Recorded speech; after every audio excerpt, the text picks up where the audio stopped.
ہم نے ملکی سطح کی سیاسی شخصیات سے بھی میٹنگز میں یہ بات ہوتی ہے، ہم بھی کرتے ہیں، صوبائی سطح کی شخصیات سے بھی بات کرتے ہیں کہ جب نئی سوسائٹیاں بن رہی ہیں تو اس میں آپ نے لکھا تو نہیں ہے کہ شیعہ یہاں گھر نہیں خرید سکتا. جب شیعہ وہاں گھر خرید سکتا ہے تو اسے مسجد بھی چاہیے، اسے امام بارگاہ بھی چاہیے، اس کی وہاں عزاداری بھی ہے، اس کی عبادت ہے عزاداری، اس کو عزاداری کے لیے جلوس بھی چاہیے، علم بھی لگائے گا وہ. ہم تو مولویوں کی جو جیبیں ہیں وہ جیبیں زیادہ ہیں مگر اندر سے پھٹی بھی ہوتی ہیں، یعنی کوئی چیز اس میں ٹکی نہیں پاتی. ایک پاؤ خون بڑھ گیا سن کر فرماتے ہیں کہ سلطان المدارس خیرپور وہ پاکستان کا دوسرا مدرسہ ہے. وَالشَّمْسِ وَضُحَاهَا وَالْقَمَرِ إِذَا طَلَعَهَا صلوات.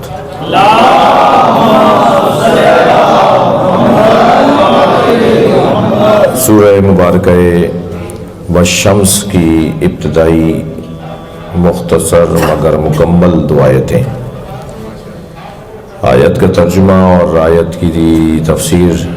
جو بزرگوں نے لکھی ہے اور ہم نے اس سے استفادہ کیا، اس کے کچھ نکات کی طرف توجہ سے پہلے اللہ کی بارگاہ میں شکر گزار ہوں، سپاس گزار ہوں کہ اس نے مرکز الامام المہدی عجل اللہ تعالی فرجہ الشریف میں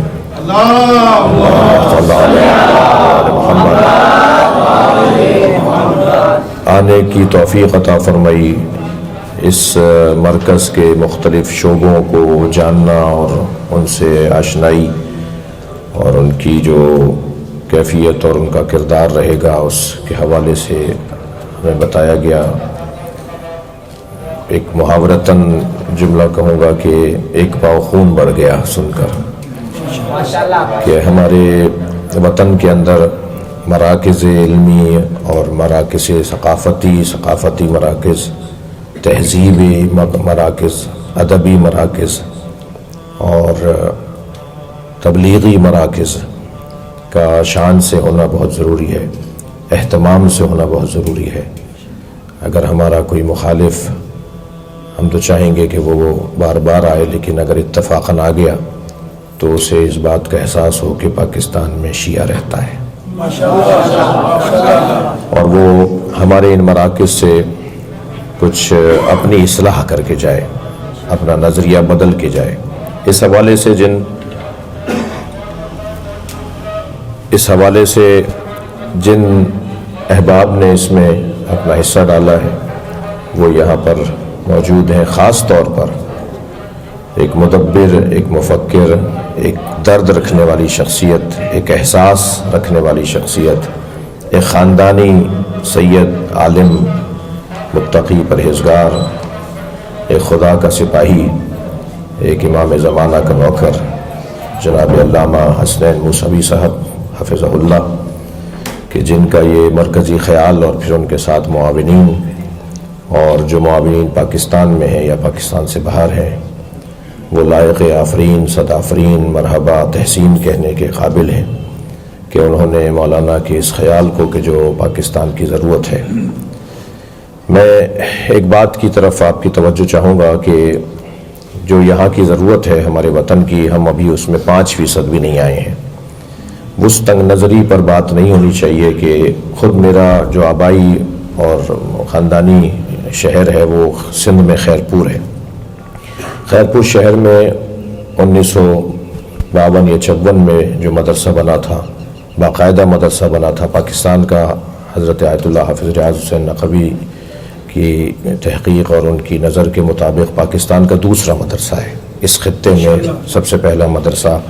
حافظ صاحب کسی اور مدرسے کو جو میرے ذہن میں نہیں ہے لیکن فرماتے ہیں کہ سلطان المدارس خیرپور وہ پاکستان کا دوسرا مدرسہ ہے. کراچی میں مدرسہ نہیں تھا، حیدرآباد میں مدرسہ نہیں تھا، پورے صوبہ سندھ کا تو پہلا مدرسہ ہے. پاکستان کا وہ دوسرا مدرسہ ہے سلطان المدارس اور صوبہ سندھ کا پہلا مدرسہ ہے. تو اس مدرسے گزشتہ 10 سال پہلے تک خیرپور سٹی کے اندر صرف ایک ہی مدرسہ تھا. تو جب دوسرا مدرسہ بنانے لگے ہمارے دوست مولانا اسد اقبال زیدی اور مولانا علی افضل زیدی صاحب، تو تنگ نظری ہونے لگی ہماری ہی ٹیم کے اندر کہ کیا ہوگا، کیوں ہوگا، یہ کیوں بن رہا ہے. تو میں اس کا کیونکہ سوسائٹی کا صدر ہوں، 2005 سے ٹرسٹ کا صدر ہوں، تو میں نے اپنی میٹنگ میں کہا کہ جی میری تو آرزو ہے کہ خیرپور شہر میں جیسے دیوبندیوں کے 15 مدرسے ہیں، بریلویوں کے 10 مدرسے ہیں، شیعوں کے بھی 10 مدرسے ہونے چاہیے، اور ہم سلطان المدارس والے جو قدیمی لوگ ہیں، پرانے لوگ ہیں، ہمیں اور نئے مدرسوں کو سپورٹ کرنا ہوگا، انہیں مدد فراہم کرنا ہوگا۔ کیا غلط ہے کہ ہر گلی گلی کے اندر ہمارا ادارہ ہو، ہر محلے میں ہمارا ادارہ ہو، تو جتنے ہمارے ادارے ہوں گے کمپٹیشن ہوگی، ایک دوسرے سے سیکھیں گے، ایک دوسرے کو سمجھیں گے، ایک دوسرے کی چیزوں سے اپنے آپ کو بہتر کریں گے، پھر ضرورت ہماری بڑھتی جا رہی ہے۔ پاکستان میں اسکولوں کی تعداد بڑھ رہی ہے تو مدرسوں کی تعداد کیوں نہ بڑھے؟ پاکستان میں اداروں کی تعداد بڑھ رہی ہے تو مسجدیں کیوں نہیں بڑھیں؟ تو ہمارے ایسے جلوس کیوں نہ بڑھیں؟ ہم نے ملکی سطح کی سیاسی شخصیات سے بھی میٹنگز میں یہ بات ہوتی ہے، ہم بھی کرتے ہیں، صوبائی سطح کی شخصیات سے بھی بات کرتے ہیں کہ جب نئی سوسائٹیاں بن رہی ہیں تو اس میں آپ نے لکھا تو نہیں ہے کہ شیعہ یہاں گھر نہیں خرید سکتا۔ جب شیعہ وہاں گھر خرید سکتا ہے تو اسے مسجد بھی چاہیے، اسے امام بارگاہ بھی چاہیے، اس کی وہاں عزاداری بھی ہے، اس کی عبادت ہے عزاداری، اس کو عزاداری کے لیے جلوس بھی چاہیے، علم بھی لگائے گا وہ۔ تو یہ کیسے ہم مان لیں اس بات کو کہ آپ نئی سوسائٹیاں تو بنائیں مگر شیعوں کو امام بارگاہ اور مسجد کی اجازت نہیں ہوگی؟ یہ ایک علیحدہ بحث ہے۔ اصل بات یہ ہے کہ ہمارے پاکستان میں کراچی کے بعد لاہور سب سے بڑا ہمارا شہر ہے، اور اس شہر کے اندر ہمارے ادارے ایسی ہی ترتیب سے زیادہ ہیں، یعنی سب سے زیادہ ادارے کراچی میں ہیں، 450-500 ادارے ہیں ہمارے جو مدرسے ہیں 35 تقریباً 32 یا 35 مدرسے ہیں، اور پھر اس کے بعد لاہور ہمارا سب سے بڑا مرکز ہے۔ تو دونوں مراکز کو اگر ہمارے شخصیات اس بات کی طرف ہے توجہ الحمدللہ۔ مجھے ایک بات کی جو اور خوشی بڑھ رہی ہے، میں آپ کا ہلکا ادنا سا سپاہی ہوں، ایک نوکر ہوں اپنی ملت کا، یہ لباس پہن کے اس لیے پھرتا ہوں کہ بقول آیت اللہ بہجت کے کہ یہ خادموں کا لباس ہے، یہ نوکروں کا لباس ہے، اہل بیت کے مکتب کے نوکروں کا لباس ہے، یہ متکبروں کا لباس نہیں ہے۔ اور ہمارے استاد آیت اللہ باقر فخار جو اس وقت اصفہان کے اندر درس خارج بھی کہتے ہیں، وہ درویش صفت عالم دین ہے، وہ ایک دن کہنے لگے کہ ہم تو مولویوں کی جو جیبیں ہیں وہ جیبیں زیادہ ہیں مگر اندر سے پھٹی بھی ہوتی ہیں، یعنی کوئی چیز اس میں ٹکی نہیں پاتی۔ تو یہ آباؤں کی جیبیں اندر بھی ہیں باہر بھی ہیں، اور اندر والی میں اس طرف دو ہیں، اس طرف بھی دو ہیں، ادھر دو ہیں، معلوم ہے جیبیں ہی جیبیں بنی ہوئی ہیں مگر ساری خالی بھی ہیں اور پھٹی ہوئی بھی ہیں۔ تو ہم تو الحمدللہ جس انداز سے جو ہمارے بزرگوں نے ہمیں طریقہ دیا ہے، میری گزارش ہے کہ ہم اس ادارے کی طرف توجہ اپنے تمام اداروں کی طرح بڑھائیں۔ جن احباب نے آج سنگ بنیاد میں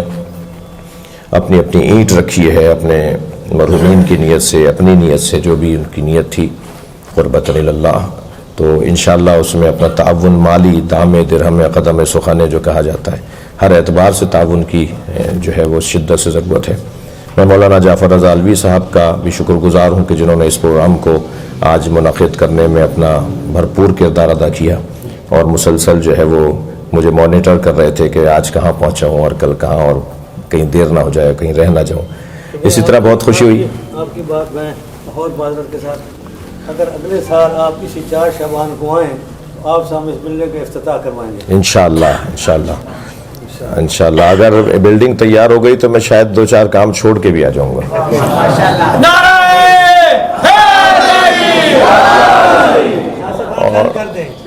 اگلے 4 شعبان کو افتتاح ہوگا بلڈنگ، 4-5 شعبان میں انشاءاللہ۔ اور خوشی دوہری ہو رہی ہے، دگنی ہو رہی ہے کہ جناب حضرت مدیر محترم جامعۃ المنصر جناب مولانا مرید حسین نقوی صاحب قبلہ پاکستان تشریف لے آئے ہیں۔ بزرگوں کی سرپرستی چاہیے، مدیریت جوانوں کے ہاتھ میں ہو۔ حضرت آیت اللہ حافظ ریاض صاحب کی سرپرستی ہو، ڈانٹ ڈپٹ ہو، سمجھانا ہو، نظارت ہو، حضرت شیخ محسن صاحب کی نظارت ہو، قائد ملت کی نظارت ہو، ان شخصیات کی نظارت ہو، مگر مدیریت اگر آج کے لوگوں کے ہاتھ میں آئے، آپ یقین جانیے ایک پاؤ خون میرا اس وجہ سے بھی بڑھا کہ جناب کاظمی صاحب قبلہ بھی اس ادارے سے وابستہ ہیں، بہترین مدیر ہیں، بہترین مدبر ہیں، بہترین خدمات انجام دینے والے، خلوص اور سچائی سے بھرپور ہماری شخصیات ہیں۔ اللہ ان سب کی حفاظت فرمائے۔ اس دعا کی قبولیت کے لیے کہ اللہ ان کی توفیقات میں اضافوں پہ اضافہ عطا کرے، صلوات ہدیہ کرے۔ اللہ